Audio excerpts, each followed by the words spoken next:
Hello friends, स्वागत है new Neha boutique पर। तो फ्रेंड्स, आज ऑल ओवर सूट की कटिंग करेंगे और इसमें सभी साइज़ के आर्म होल की गोलाई करना बताएंगे। तो कई बार मेरे पास कमेंट आ चुके हैं कि दीदी आर्म होल की गोलाई बताओ, सभी साइज़ की कैसे करें। तो ये ऑल ओवर सूट है और इसकी लंबाई लेकर के मैंने इसको कपड़े को अलग कर लिया और इसमें से अब जितना भी हमने कुर्ती के लिए कपड़ा निकालना है उसको अलग कर लेंगे। तो ये देखिए, इस तरह से लंबाई की साइड से हमने कपड़ा का माप लेना है। तो जितनी भी हिप है, अब हिप है इसमें कुर्ती की 23.5, तो 23.5 पे निशान लगा लेंगे एक साइड से, जैसे यहाँ से पकड़ के, और यहाँ पर मैंने 23.5 पे निशान लगा लिया। अब इसमें यहाँ पर लगा लेंगे 3 इंच और, जिसका हम दोनों साइड घेर फोल्ड करेंगे 3 इंच पे, और निशान लगा करके यहाँ पर कट करके फिर इसको कटिंग कर लेंगे।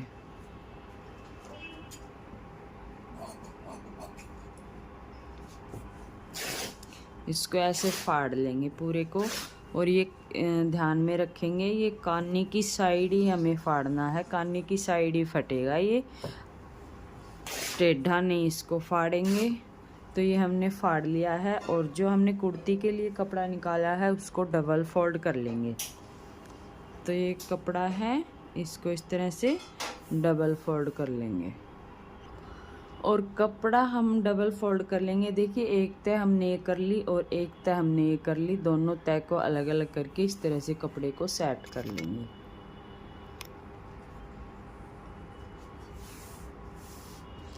अब शोल्डर का निशान लगाने के लिए थोड़ा सा कैमरे को नज़दीक ले जाएंगे।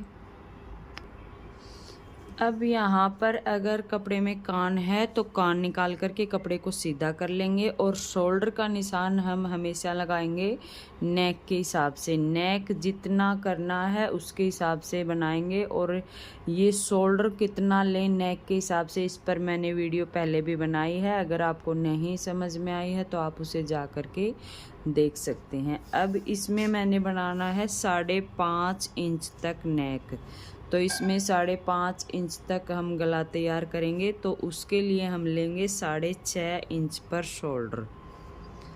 तो 6.5 इंच हमने शोल्डर ले लिया है और नेक की जो चौड़ाई रखेंगे वो रखेंगे 3 इंच, तो 3 इंच चौड़ाई रखेंगे और यहाँ से आधा इंच का शोल्डर डाउन करेंगे।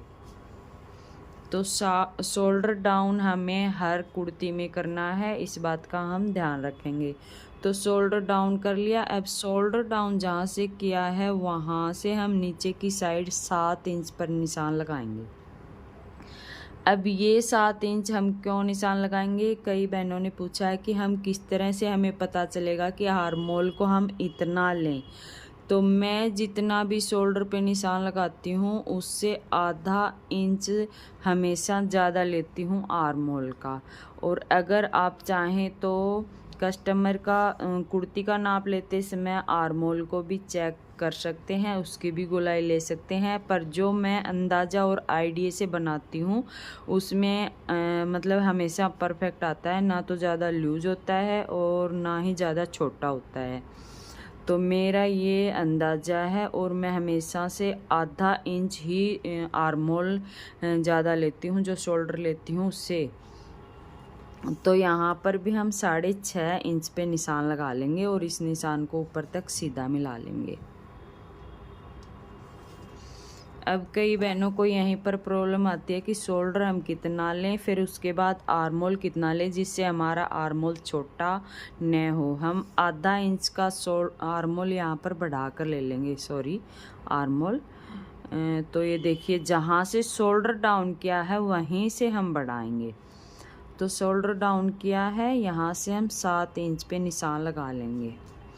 7 इंच पर निशान लगा करके इस निशान को सीधा कर लेंगे। अब जितनी भी हैवी चेस्ट की लेडीज हो, ये निशान जैसे चेस्ट का निशान लगता जाएगा उतना ही ये उधर बढ़ता जाएगा। तो इसमें ऐसा नहीं है कि हमें आर्म होल और बढ़ा लेना है, आर्मोल और बढ़ाने की ज़रूरत नहीं है। कई बार ज़्यादा हेल्थी लेडीज होती हैं शोल्डर से, तो उसका हम ये आर्मोल चेक कर लेंगे। जब उसका नाप लेंगे तो हमें थोड़ा सा आइडिया लग जाएगा कि इसका आर्मोल इतना हमें तैयार करना है, ठीक है। और जब हम सिलने लग जाते हैं तो उससे भी हमें पता चल जाता है। कस्टमर आता है, हम एक बार कुर्ती बना देते हैं, ठीक है, तो वो पहन कर देखता है तो वो बता देता है कि मेरा यहाँ से आर्मोल कम है या ज़्यादा है। तो उस हिसाब से हम उसका आर्मोल को देख लेते हैं कि इसका हमेशा आर्मोल इतना आएगा, तो हम इसका आर्मोल इतना बनाएंगे। तो एक कुर्ती बनाने के बाद ही हमें पता चल जाता है अगर किसी की कुर्ती में थोड़ा बहुत भी ऊपर नीचे हो तो। अब ये तो आपको समझ में आएगा कि यहाँ से और शोल्डर जो लिया है वहाँ से हम आर्मोल आधा इंच ज़्यादा लेंगे। अब हम इसकी गोलाई कैसे देंगे ये आपको बताते हैं। तो ये मैं कई प्रकार से बना लेती हूँ। जैसे एक आइडिया तो मैं ऐसे करती हूँ आपको समझाने के लिए आसान तरीका। जैसे शोल्डर हमने ले लिया, मतलब शोल्डर से आर्मोल हमने ले लिया 7 इंच और इसका हाफ करेंगे। तो हाफ चाहे तो हम ऐसे भी देख कर कर सकते हैं या फिर इसको ऐसे फोल्ड करके जहाँ पर भी ये फोल्ड होता है वहीं पे निशान लगा लेंगे। अब यहाँ से बीच सेंटर हुआ ना, इस बीच सेंटर से हम हाफ इंच बाहर की साइड निशान लगा लेंगे। तो इस निशान को पार करते हुए ही हम यहाँ इस कोने पे मिलाएंगे। अब चेस्ट है इसकी 44 इंच, तो यहाँ हम 11 इंच पे निशान लगा लेंगे। तो ये 11 इंच पे निशान लगा लिया। अब यहाँ से और गोलाई कैसे करेंगे, कई बार ये तो मैंने आधा इंच पे निशान लगा लिया, कई बहन यहाँ से निशान लगाती हैं। तो यहाँ से हम निशान कैसे लगाएंगे, अगर आप यहाँ से निशान लगाते हैं तो यहाँ से हम 1.5 इंच पे निशान लगा लेंगे या 1.25 इंच पे, इससे ज़्यादा नहीं लगाएंगे। और यहाँ से हमारा कम भी नहीं होना चाहिए कपड़ा। अगर हमारा कम कपड़ा यहाँ से होगा बाहर की साइड तो पीछे से कपड़ा खींचेगा, तो इसलिए हम इसको प्रॉपर लेंगे। और इसको हम ज़्यादा भी नहीं लेंगे, अगर ज़्यादा लेंगे तो पीछे से फुग्गा बनेगा। तो इसको इस तरह से लेंगे। अब चाहें तो आपके पास आर्मोल शेपर नहीं है तो इसको ऐसे ही गोलाई कर लें। अगर आपके पास आर्मोल शेपर है तो एकदम सही परफेक्ट गोलाई उससे आ जाएगी। ये देखिए इस तरह से हम इसकी गोलाई बना सकते हैं। अब जैसे आर्मोल शेपर है तो इसका कैसे यूज़ करेंगे, आर्मोल शेपर को हम ऐसे रखेंगे जहाँ पर हमने ये निशान लगाया है बिल्कुल यहाँ से भी हमारा शेपर टच होना चाहिए। और ऊपर की साइड जो हमारा ये निशान लगा था शोल्डर का, इससे भी टच होना चाहिए। और नीचे भी जो हमने ये फिटिंग का निशान मतलब सीधा किया है, इस पे भी शेपर टच होना चाहिए। तो हमें ये ध्यान में रखना है कि जो सारी जगह पर हमारा शेपर टच होता है वहीं पर हम इसको पकड़ेंगे और फिर इसको निशान लगाएंगे आगे तक।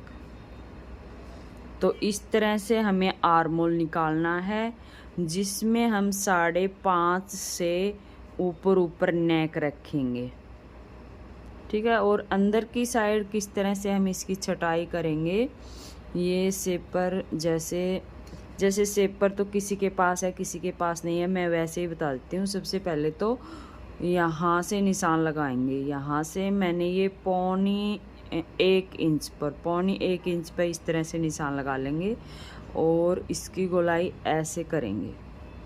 और यहाँ से गोलाई करते हुए हल्का सा एक पॉइंट जैसे होता है ना, इतना सा अंदर की साइड ले जाएंगे यहाँ से और ऊपर तक मिला लेंगे। तो ये गोलाई करेंगे हम फ्रंट पार्ट की। और अगर शेपर रखना चाहते हैं तो ये देखिए शेपर को हम ऐसे रखेंगे, हल्का सा एक पॉइंट अंदर की साइड यहाँ से निकलेगा, बाकी ऊपर से टच होना चाहिए और नीचे से टच होना चाहिए। तो इसी शेप पर बिल्कुल ये आर्मोल बनेगा। अब इस शोल्डर का आर्मोल तो ऐसे निकालना है, ये मैंने इस पे बता दिया है। अब आर्मोल बताएंगे। एक तो वी नेक का बहुत ज़्यादा डिमांड है, वी नेक का आर्मोल शोल्डर कैसे निकालें, तो उसके लिए मैं एक कपड़ा ले लेती हूँ ताकि इसके ऊपर साफ साफ नज़र आए। तो जैसे ये हमारा कपड़ा है, इस पे हमने शोल्डर पे निशान लगाना है। वी नेक में कितना लेंगे? वी नेक में मैं लेती हूँ यहाँ से, जैसे यहाँ तक कपड़ा है, ठीक है। वी नेक में मैं लेती हूँ 7 इंच पर, क्योंकि मैंने पीछे से छोटा पहना है। अगर आपको बड़ा पहनना तो आप 6.5 इंच भी ले सकते हैं। 7 इंच पे ले लिया। अब यहाँ से वी नेक की जो चौड़ाई तैयार होती है वो होती है 3.25 इंच पर। 3.25 इंच पर बिल्कुल तैयार होनी चाहिए वी नेक की, और जो लंबाई होती है वो 7.5 इंच तैयार। तो ये वाला गला एकदम परफेक्ट बैठेगा वी नेक में। ये देखिए इस तरह से आएगा। ये वी नेक का जो गला होता है वो हल्का सा ऊपर से ब्रॉड होता है, तभी वो फिट आता है। अगर उसको हम कम लेंगे तो वो शेप में अच्छा नहीं बनेगा। तो उसके लिए मैंने 7 इंच शोल्डर ले लिया। अब इसको हम यहाँ से डाउन कर लेंगे 1.25 इंच के करीब, ठीक है। जैसे ये हमने डाउन कर लिया, यहाँ से शोल्डर डाउन होगा। अब 7 इंच पे भी यहाँ से निशान लगाते हुए इस निशान को ऊपर तक मिला लेंगे। मिल गए निशान। अब यहाँ से भी हम 7 इंच ही लेंगे, क्योंकि हमने यहाँ से शोल्डर बढ़ा कर लिया है, तो ये भी हमारा काफ़ी है 7 इंच पर। तो मैं यहाँ से 7 इंच ही लेती हूँ। बस ज़्यादा फ़र्क नहीं आता आर्म होल में, कहीं पे हल्का फुल्का ही फ़र्क आएगा। अब ये देखिए यहाँ पर मैंने 7 इंच लेना है, या फिर कुछ पॉइंट ऊपर लूँगी। यहाँ पर मैं 1/2 इंच ज़्यादा नहीं लूँगी। अगर किसी के शोल्डर हैवी हैं तो मैं यहाँ पर आधा इंच एक्स्ट्रा लूँगी। मैं अपना नाप यहाँ पर बता रही हूँ। तो मैंने यहाँ पर 7 या फिर 1 पॉइंट ऊपर, जैसे एक पैर का होता है ना, इतना यहाँ पर मैंने यहाँ पर लिया है, ठीक है। अब इसकी गोलाई कैसे करेंगे? जैसे ये शोल्डर तो हमारा ज़्यादा होगा, वो शोल्डर तो हमारा कम था, तो इसकी गोलाई हम सेम वैसे ही इसका हाफ करेंगे। हाफ कर लिया, और हाफ करने के बाद इसकी गोलाई हम यहीं तक करेंगे, और जो 6.5 इंच लिया था उसकी गोलाई हमने लिया था यहाँ तक, ठीक है। तो इसका शोल्डर चौड़ा है, तो इसकी गोलाई हम यहीं तक कर लेंगे। यहीं तक, जहाँ से बीच सेंटर किया है वहीं तक हमने इसकी गोलाई कर लिया, और ऊपर तक ऐसे मिला दिया। अगर शोल्डर कम है तो हम इस गोलाई को ऊपर तक ही करेंगे, क्योंकि यहाँ से शोल्डर फिर खींचेगा। तो ये समझने की बात है इसमें। और इसकी गोलाई भी हम ऐसे ही कर लेंगे। यहाँ से भी जब हम नापेंगे तो ये 1.5 इंच का ही है, ठीक है। पर हम यहाँ इसको ख़त्म कर देंगे, और इसकी जो कटाई हम अंदर से करेंगे वो भी थोड़ा अलग करेंगे। वो थोड़ा अलग कैसे करेंगे? अंदर की साइड 1 इंच पे निशान लगा लेंगे, यहाँ से जो हमने फिटिंग का ये निशान खींचा है आर्म होल वाला। तो यहाँ से अंदर की साइड 1 इंच पे निशान खींच लेंगे, और इस निशान को यहाँ तक मिला लेंगे, सीधा मिला लेंगे इस तरह से। अब चाहे तो ऐसे ही गोलाई बना लेंगे, या अगर आपके पास सेपर है तो सेपर से। पहले मैं वैसे ही गोलाई बता देती हूँ। ये देखिए इस तरह से हम इस गोलाई को करते हुए लेके आएंगे। यहाँ से तो कम ही रखेंगे, एकदम से ऐसे नहीं करेंगे, और यहाँ से हम ज़्यादा करेंगे इस तरह से, क्योंकि ये हमें ज़्यादा अंदर की साइड लेना होता है। यहाँ से शोल्डर पे आगे की साइड चुन्नट या फुग्गा ना बने, इसलिए, ठीक है। क्योंकि यहाँ हम इसका ज़्यादा तीरा ले रहे हैं, तो ये हमें अंदर की साइड फ्रंट छटाई में ज़्यादा लेना है। और अगर आप इस शेपर का इस्तेमाल कर रहे हैं तो ये भी ऐसे ही लाइन तो हमने ड्रॉ कर ली थी, उसके ऊपर ये टच होना चाहिए, और नीचे से ये शेप अपने आप बना देगा। तो ये आपके लिए बहुत यूज़फुल है। आप इसको ख़रीद लेंगे तो ही आपको अच्छी मदद मिल जाएगी। तो इस तरह से हम इसकी शेप बनाएंगे। अगर आपको छोटा गला बनाना है 3 या 3.5 इंच तक, तो उसमें भी सेम ये ऐसे ही कटिंग होगा, ठीक है। अब अगर आपको कॉलर वाली बनानी है तो उसमें आगे का पार्ट तो सेम इतना ही होगा जितना हमने लिया है 7 साढ़े 7। अगर किसी का ज़्यादा शोल्डर है तो उसका हम 7.5 लेंगे, नीचे से भी 7.5 लेंगे। और जो बैक पार्ट है उसकी 1 इंच बढ़ा कर लेंगे, बस उसमें इतना है। कॉलर वाली में 1 इंच बैक पार्ट बढ़ा कर लेंगे। बाकी छोटा नेक है या वी नेक है उसमें सेम यही निशान लगेगा, सेम यही कटिंग होगी। तो वीडियो काफ़ी लंबी हो चुकी है और कुर्ती कटिंग हम कल वाली वीडियो में बताएंगे। तो आज के लिए बस इतना ही। कोशिश तो मैंने पूरी की है, आशा करती हूँ कि आपको कुछ समझ में आया होगा। अगर अब भी नहीं समझ में आया है तो आप फिर से कमेंट कर सकते हैं, मैं फिर से एक और वीडियो लेके आऊँगी।